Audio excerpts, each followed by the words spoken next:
This is The Flower of Freedom by Deborah J. Reeves. All rights to both the book and presentation are reserved. We have about 50 chapters to go.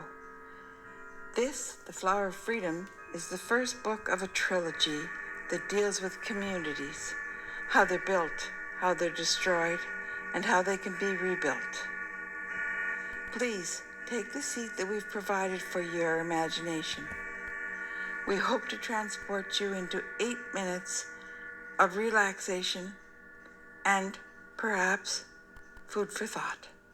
Here we go, Chapter 132, The New Year Begins. Philippe had never felt more alone in his life.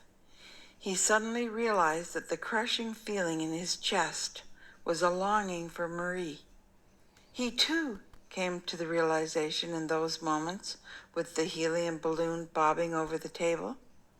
He had known for a long time that he adored Marie. He knew. It felt like he'd always known. But suddenly he was aware. I love Marie, he suddenly thought with stark clarity. I need to tell her. His next thought was, what if she doesn't love me back?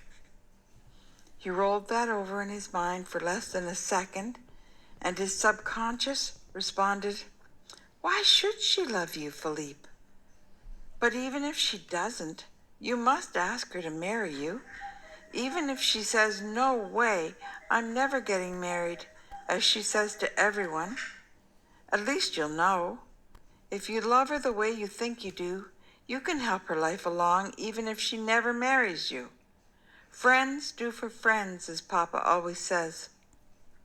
Philippe knew that he would do anything for Marie. Anything, including accepting her and loving her, even if she did not want to marry him. Philippe jumped up. He walked over and he kissed Suzette's cheek. He said, you beautiful lady, you've made every one of us happy tonight by sharing your news. Have you told Marie yet? No, Michaud wanted you all to know as soon as possible, and she was gone to Canada before he was ready to share it with everyone.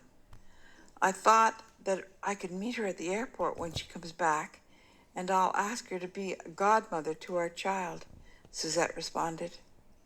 I won't breathe a word about it to her, I promise. I'm certain, though, that she'll be thrilled. Philippe turned and he looked into Michaud's eyes, and he shook his hand. You will be a great father, Michaud, I know it. Michaud said, I'll need all the help I can get, so don't go anywhere, okay? Just try to get rid of any of us.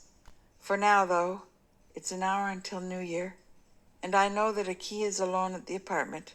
Will you forgive me if I go and visit him? I don't want him to be alone tonight, and all the girls at the table are taken. Don't make me kiss one of those old ladies at the table over there, okay? Michaud punched his shoulders and told him, see you next year, Uncle Philippe. It might be Philippe to you and Suzette, but it will be Uncle Flip to your child. Just watch. Philippe quickly made his excuses to the rest of his friends at the table, and within minutes he hailed a cab, and soon after he was dropped off in front of the building where Achille lived. Achille was surprised when there was a knock at his door. He looked up, startled by the sound, and he put down his glass of cognac and his book. He straightened up his dressing gown, and he retied the sash. When he opened the door, Philippe stood there grinning. What are you doing here, Philippe? He asked. You know that Marie's still in Canada? Yes, I know. I came to see you, Achille. I came to wish you Happy New Year and to ask you a question, Philippe responded. Welcome. I cannot think of anyone but Marie that I'd rather see. What will you have to drink? It's New Year's Eve after all, but I warn you, I do not dispense kisses at midnight, he said with a wink. I'll have a glass of cognac if you're having one. As Philippe poured from the bottle on the coffee table into one of the glasses on the tray and the side table, Achille said, Philippe, there are only a few more minutes left in the year, so if you want me to answer any questions this year, you'd better get on with it. Philippe drew in a breath and he gulped a gulp of cognac. Achille, I had a sudden realization tonight, and it just can't wait. I've wasted too much time believing that time doesn't matter. Achille watched him closely, having no idea of what was coming, and Philippe went on. I'm not sure whether I'm supposed to tell you this, but it's part of how I got here, so I'm sure that Michaud will forgive me. Michaud and Suzette are having a baby, and when they announced it tonight, it suddenly made me realize that time was speeding up and that life was going on.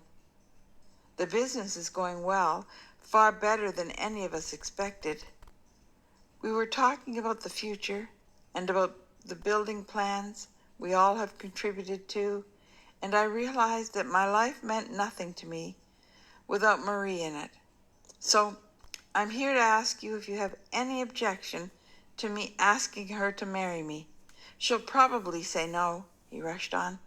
Why on earth would she pick me? But if I do not ask, I'll spend my whole life condemning myself as a coward. I'll love her anyway, no matter what she says. But this is my one shot at the golden ticket in life. I do not want to know that I was too much of a coward to ask, he finished, and the air seemed to let out of him.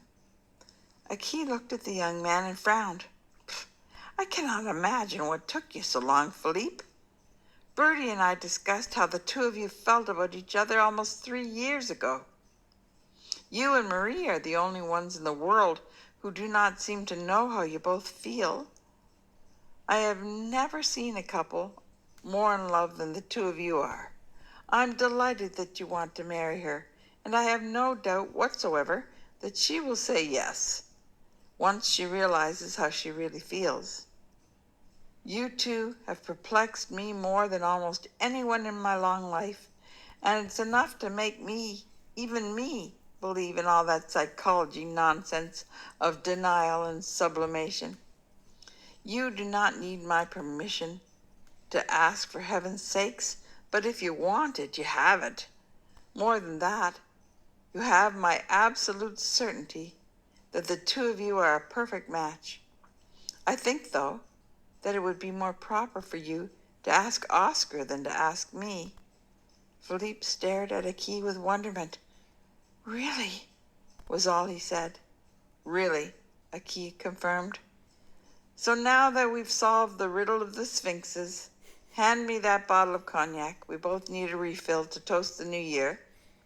One that is certain to be filled with the most memorable events of our lives. That's the end of chapter 132. We look forward and we hope that you'll come back for chapter 133, Uruguay in January.